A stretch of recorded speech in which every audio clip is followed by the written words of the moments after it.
안녕하세요. 법무법인 감명 신민수 변호사입니다. 댓글에 남겨주시면 다시 갈게요. 다시 연습을 해봐야지. 해봅시다. 예. 안녕하세요. 법무법인 감명 신민수 변호사입니다. 오늘은 약칭으로 스토킹 처벌법이라고 불리는 스토킹 범죄의 처벌 등에 관한 법률에 대해서 알아볼 예정입니다. 어떤 경우에 스토킹 처벌법이 적용이 되는지, 위반한 경우 어떤 처분이나 처벌을 받게 되는지 등 스토킹 처벌법 전반에 대해 알아보겠습니다. 스토킹 처벌법상 스토킹 행위란 상대방의 의사에 반하여 정당한 이유 없이 상대방 또는 그의 동거인, 가족에 대하여 접근하거나 따라다니거나 진로를 막아서는 행위 등의 스토킹 처벌법에 규정된 행위를 하여 상대방에게 불안감 또는 공포심을 일으키는 것을 말합니다. 스토킹 행위를 당한 경우 경찰에 신고를 하게 되면 경찰관은 현장에 나가 스토킹 행위의 제지, 향후 스토킹 행위의 중단 통보 및 스토킹 행위를 지속적 또는 반복적으로 할 경우 처벌을 경고하는 등의 응급조치를 하여야 합니다. 그리고 경찰관은 스토킹 행위가 지속적 또는 반복적으로 행하여질 우려가 있고 스토킹 범죄의 예방을 위하여 긴급을 요하는 경우에는 스토킹 행위의 상대방이나 그 주거 등으로부터 100m 이내에 접근 금지 등의 긴급 응급조치를 할 수 있습니다. 스토킹 범죄가 재발될 우려가 있을 경우 검사는 법원에 스토킹 행위자에 대하여 서면 경고나 피해자 및 주거 등으로부터 100m 이내 접근 금지, 전기통신을 이용한 접근 금지, 유치장 또는 구치소의 유치 등의 잠정 조치를 청구할 수 있습니다. 법원은 이 청구를 받아서 스토킹 범죄의 원활한 조사나 피해자 보호를 위해서 필요한 경우에는 기간을 정해 앞서 말씀드린 잠정 조치들을 할 수 있습니다. 잠정 조치는 긴급 응급 조치보다 강력한 효력을 가지는데 긴급 응급 조치와는 달리 유치장 또는 구치소에 유치할 수 있으며 기간도 길게 인정이 되고, 특히 긴급 응급 조치는 이를 위반하였을 경우 1천만 원 이하의 과태료에 처해지는 반면 잠정 조치를 위반한 경우 형사처벌로 2년 이하의 징역 또는 2천만 원 이하의 벌금에 처해질 수 있습니다. 긴급 응급 조치 또는 잠정 조치에 대한 결정이 해당 결정에 영향을 미친 법령에 위반이 있거나 중대한 사실의 요인이 있는 경우나 해당 결정이 현저히 부당한 경우에는 긴급 응급 조치 또는 잠정 조치에 대한 결정을 고지받은 날로부터 7일 이내에 원심법원에 항고장을 제출하는 방법으로 항고하여 처분을 다툴 수 있습니다. 다만 항고에는 결정의 집행을 정지하는 효력이 없으므로 그 기간 동안에는 긴급 응급 조치 또는 잠정 조치에 대한 결정의 내용을 준수하여야 합니다. 억울하다고 해서 섣불리 신고자를 찾아가거나 연락을 시도하는 경우 그러한 행위 자체가 스토킹 행위로 될 수 있고 긴급 응급 조치 등의 위반이 될 수 있으므로 법령에 규정된 바에 따라 대응하셔야 할 것입니다. 스토킹 범죄는 피해자가 구체적으로 밝힌 의사에 반하여 공소를 제기할 수 없다고 반의사불벌죄로 규정되어 있습니다.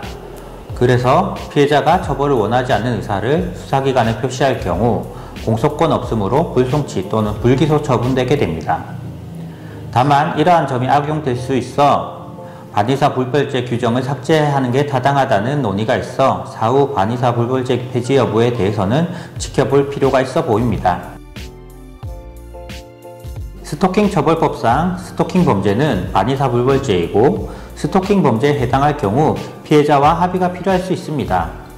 이 경우에도 피해자와 직접 연락하는 경우 스토킹 행위에 해당할 수 있고 또 다른 스토킹 범죄가 될 수 있어 변호인을 통하여 조심스럽게 피해자에게 합의 의사를 전달하거나 피해자와 합의를 진행하는 방법을 취하여야 할 것으로 보입니다. 2022년 12월 9일 형사홍탁법 특례가 시행이 되었습니다.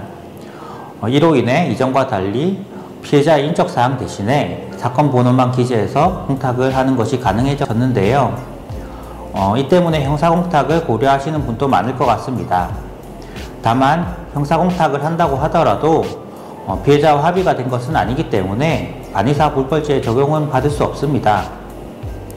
그렇더라도 형사공탁을 할 경우 양형에서 유리한 사정으로 참작될 수 있으니 피해자와 합의를 하기 위해서 노력하였으나 되지 않을 경우에 상당한 금액을 공탁해서 양형에서 참작받으실 수 있을 것으로 생각됩니다. 스토킹 범죄의 경우 3년 이하의 징역 또는 3천만 원 이하의 벌금에 처해질 수 있고, 특히 흉기 또는 그 밖의 위험한 물건을 휴대하거나 이용해서 스토킹 범죄를 저질렀을 경우 5년 이하의 징역 또는 5천만 원 이하의 벌금에 처해질 수 있습니다.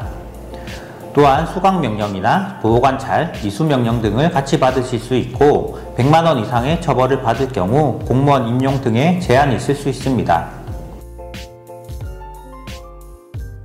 아직 스토킹 처벌법 시행이 오래되지 않아 명확한 선례가 없고 구체적인 내용이 달라 하급심에서 서로 다른 결론이 생기는 것으로 생각됩니다. 제 생각에는 최근 스토킹 처벌법의 처벌 범위는 확대되는 경향으로 보이고, 반복된 부재중 전화도 다른 사정들과 함께 고려되었을 때 피해자가 불안감, 공포심을 크게 느낄 수 있다는 점에 비추어 구체적인 사정에 따라 스토킹 행위에 해당할 수 있어 보이는데, 사후 법원에서 명확하게 결론이 날 것으로 생각되므로 어떤 결론이 날지 지켜보아야 할 것 같습니다. 스토킹 범죄의 처벌 등에 관한 법률 위반의 경우 반의사 불벌죄이지만 함께 문제가 된 주거침입의 경우 반의사 불벌죄가 아니므로 합의가 되었더라도 처벌이 될 수 있습니다. 스토킹 범죄의 경우 이러한 사례와 같이 스토킹 범죄로 끝나는 것이 아니라 주거침입, 폭행, 상해, 성범죄 등 다른 범죄로 이어지는 경우가 많으니 다른 범죄로 이어지지 않도록 특히 조심하여야 할 것입니다. 일방적인 스토킹 행위인지 단지 연인 간의 일시적 감정 싸움인지 등을 확인할 수 있는 문자 등의 증거를 확보해 두시는 게 좋을 것 같습니다. 억울한 마음에 감정적으로 계속 연락을 시도하거나 찾아가는 경우 그러한 행위가 스토킹 행위에 해당할 수 있으므로 감정적인 대응보다는 변호인을 선임하여 변호인의 도움을 받아 수사 절차 등에서 적절히 대응하는 것이 제일 좋은 방법으로 생각됩니다. 이번 영상에서는 스토킹 범죄 전반에 대해서 알아보았습니다. 짧은 시간이어서 많은 이야기를 담지 못해 아쉽습니다. 더 궁금하신 부분은 댓글에 궁금하신 사항 남겨주시면 답변 드리도록 하겠습니다. 감사합니다. 예, 고생하셨어요. 다음에 좀 더 연습해서 제가 조금 더 빠르게